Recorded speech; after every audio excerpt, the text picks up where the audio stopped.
जय श्री कृष्ण प्रिय भक्तों। आज हम श्रीमद् भगवद गीता के चौथे अध्याय के 9वें श्लोक को पढ़ेंगे और उसकी व्याख्या जानेंगे। आइए आज का श्लोक पढ़ते हैं। चौथे श्लोक में आए अर्जुन के प्रश्न के उत्तर में भगवान ने अपने जन्म की दिव्यता का वर्णन आरंभ किया था।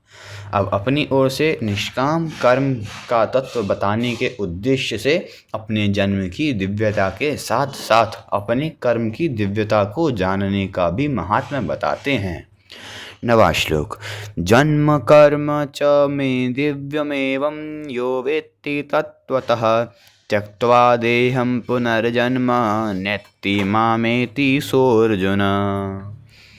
इस श्लोक का शब्दार्थ। अर्जुन, हे अर्जुन, मेरे जन्म च और कर्म दिव्यम दिव्य हैं एवं इस प्रकार मेरे जन्म और कर्म को यह जो मनुष्य तत्वतः तत्व से वेत्ति जान लेता है अर्थात दृढ़ता पूर्वक मान लेता है, सह वह देहम शरीर का त्यक्त्वा त्याग करके पुनर्जन्म को न एति प्राप्त नहीं होता, प्रत्युत माम मुझे एति प्राप्त होता है। अर्थात हे अर्जुन, मेरे जन्म और कर्म दिव्य हैं अर्थात निर्मल और अलौकिक हैं। इस प्रकार जो मनुष्य तत्व से जान लेता है वह शरीर को त्याग कर फिर जन्म को प्राप्त नहीं होता किंतु मुझे ही प्राप्त होता है। इस श्लोक की व्याख्या। जन्म कर्म च मे दिव्यम।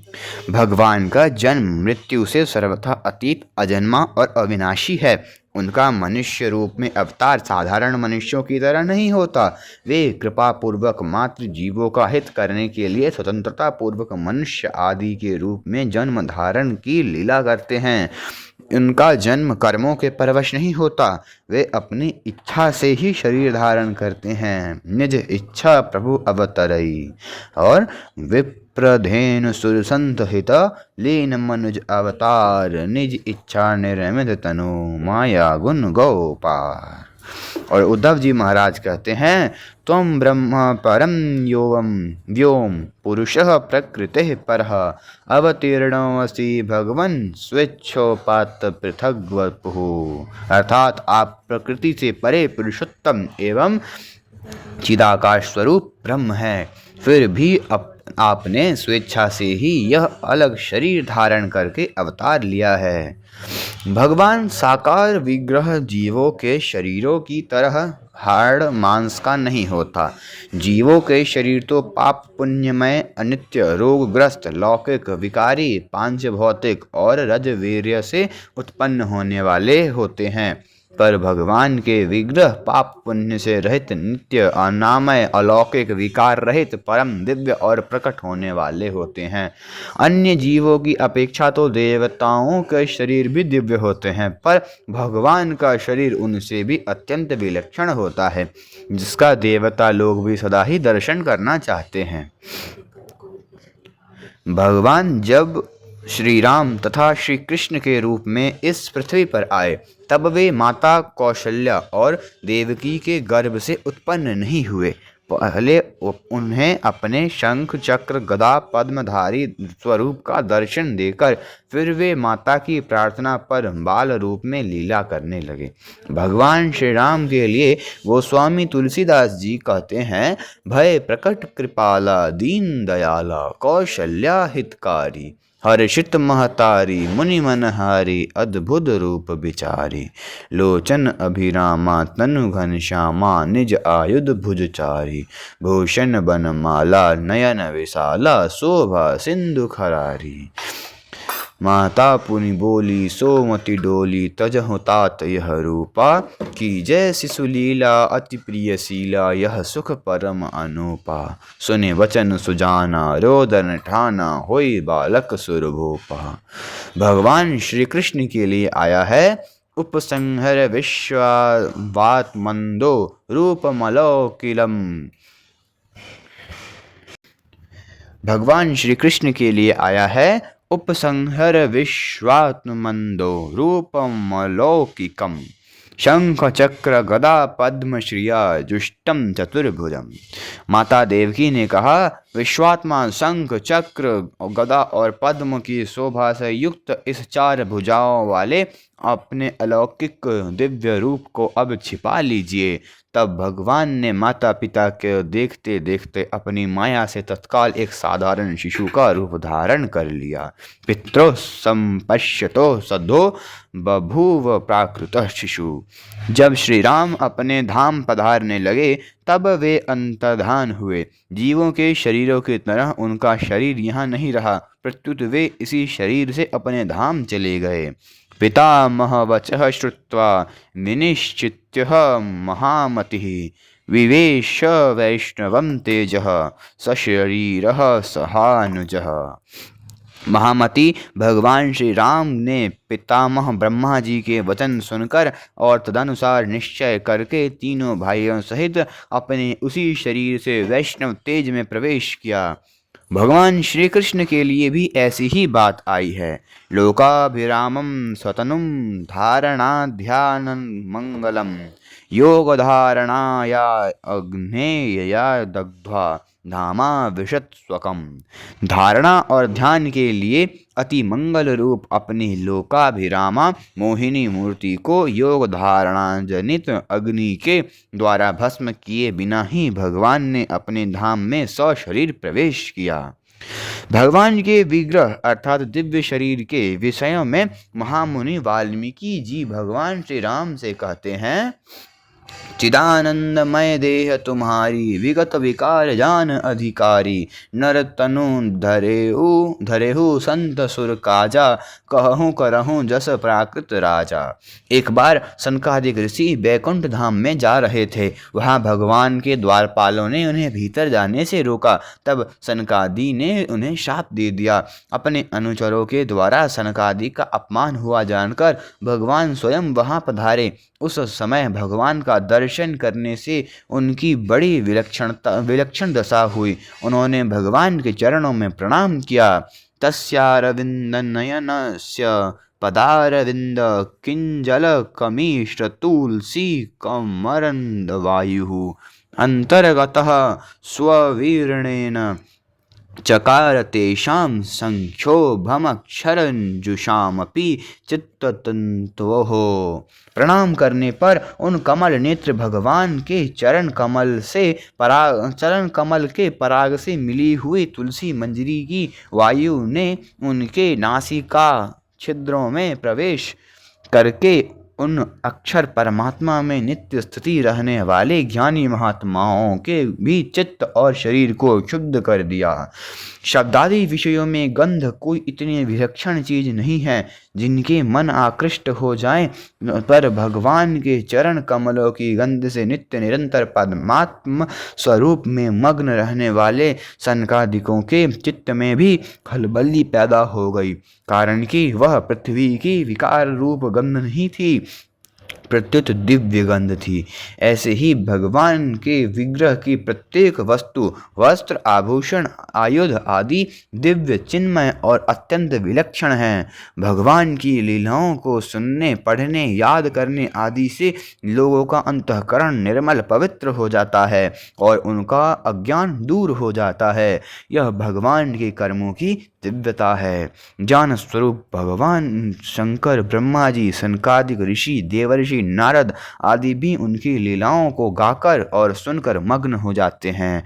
भगवान के अवतार के जो लीला स्थल हैं उन स्थानों में आसक्ति भाव से श्रद्धा प्रेम पूर्वक निवास करने से एवं उनका दर्शन करने से भी मनुष्य का कल्याण हो जाता है। तात्पर्य है कि भगवान मात्र जीवों का कल्याण करने के उद्देश्य से ही अवतार लेते हैं और लीलाएं करते हैं। अतः उनकी लीलाओं को पढ़ने सुनने से, उनका मनन चिंतन करने से स्वाभाविक ही उस उद्देश्य की सिद्धि हो जाती है। चौथे श्लोक में अर्जुन ने भगवान से केवल उनके जन्म के विषय में पूछा था, परंतु यहाँ भगवान ने अर्जुन के पूछे बिना अपनी तरफ से कर्म के विषय में कहना आरंभ कर दिया।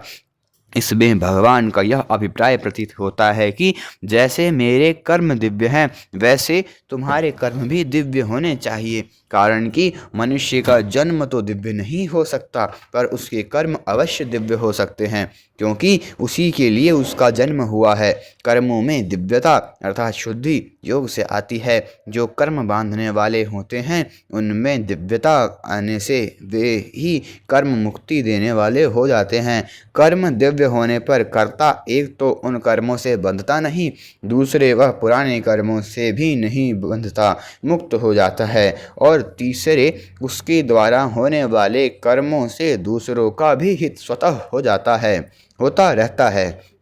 गंभीरतापूर्वक विचार करके देखे तो उत्पत्ति विनाशील वस्तुओं के साथ अपना संबंध मानने से ही कर्मों में मलिनता आती है और वे बांधने वाले होते हैं। विनाशी से अपना संबंध मानने से अंतःकरण, कर्म और पदार्थ तीनों ही मलिन हो जाते हैं, और विनाशी से माना हुआ संबंध छूट जाने से ये तीनों स्वतः पवित्र हो जाते हैं।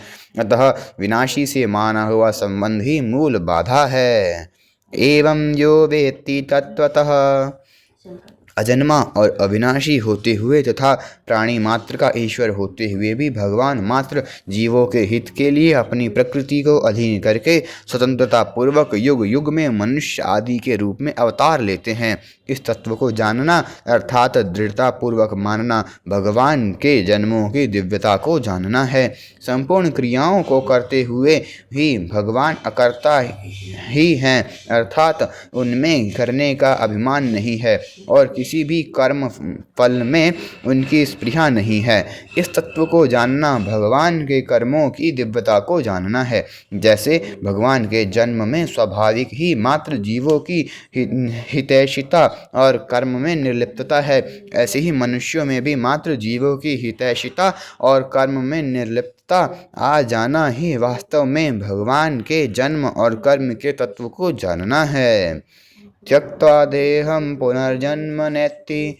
भगवान को त्रिलोकी में न तो कुछ पाना शेष है और न कुछ पाना ही शेष है, फिर भी वे केवल जीव मात्र का उद्धार करने के लिए कृपा पूर्वक इस भूमंडल पर अवतार लेते हैं और तरह तरह की अलौकिक लीलाएं करते हैं। उन लीलाओं को गाने से, सुनने से, पढ़ने से और उनका चिंतन करने से भगवान के साथ संबंध जुड़ जाता है।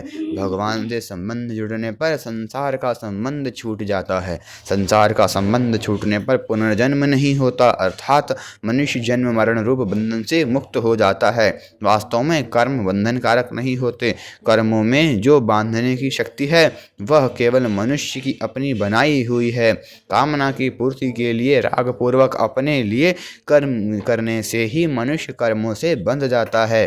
फिर ज्यों ज्यों कामना बढ़ती है त्यों त्यों वह पापों में प्रवृत्त होने लगता है। इस प्रकार उनके कर्म अत्यंत मलिन हो जाते हैं, जिससे वह बारंबार नीच योनियों और नरकों में गिरता रहता है। परंतु जब वह केवल दूसरों की सेवा के लिए निष्काम भावपूर्वक कर्म करता है तब उसके कर्मों में दिव्य विलक्षणता आती चली जाती है। इस प्रकार कामना का सर्वथा नाश होने पर उसके कर्म दिव्य हो जाते हैं, अर्थात बंधन कारक नहीं होते। फिर उसके पुनर्जन्म का प्रश्न ही नहीं रहता। मामेति सो अर्जुन। नाशवान कर्मों से अपना संबंध मानने के कारण नित्य प्राप्त परमात्मा भी अप्राप्त प्रतीत होते हैं। निष्काम भाव पूर्वक केवल दूसरों के हित के लिए संपूर्ण कर्म करने से मात्र कर्मों का प्रवाह केवल संसार की तरफ हो जाता है और नित्य प्राप्त परमात्मा का अनुभव हो जाता है।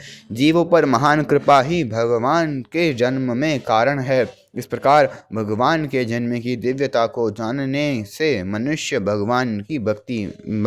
भगवान की भक्ति हो जाती है। उमा राम स्वभाव जहि जाना, ताहि भजनु तजी भाव न आना। भक्ति से भगवान की प्राप्ति हो जाती है। भगवान के कर्मों की दिव्यता को जानने से मनुष्यों के कर्म भी दिव्य हो जाते हैं, अर्थात वे बंधन कारक न होकर खुद का और दूसरों का कल्याण करने वाले हो जाते हैं, जिससे संसार से संबंध विच्छेद पूर्वक भगवान की प्राप्ति हो जाती है। इस श्लोक की मार्मिक बात।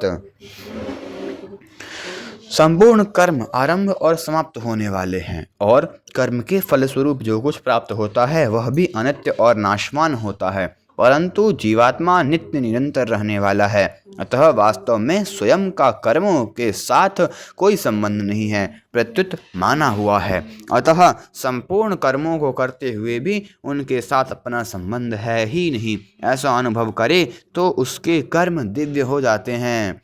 यह कर्मों का तत्व है, यही कर्म योग है। क्रियाशील प्रकृति के साथ तादात्म्य होने के कारण मनुष्य मात्र में कर्म करने का वेग रहता है। वह क्षण मात्र भी कर्म किए बिना नहीं रहता। संसार में वह देखता है कि कर्म करने से ही सिद्धि होती है। इसी कारण वह परमात्मा की प्राप्ति भी कर्मों के द्वारा ही करना चाहता है, परंतु यह उसकी महान भूल है, कारण कि नाशवान कर्मों के द्वारा नाशवान वस्तुओं की ही प्राप्ति होती है, अविनाशी की प्राप्ति नहीं होती। अविनाशी की प्राप्ति तो कर्मों से संबंध विच्छेद होने पर ही होती है।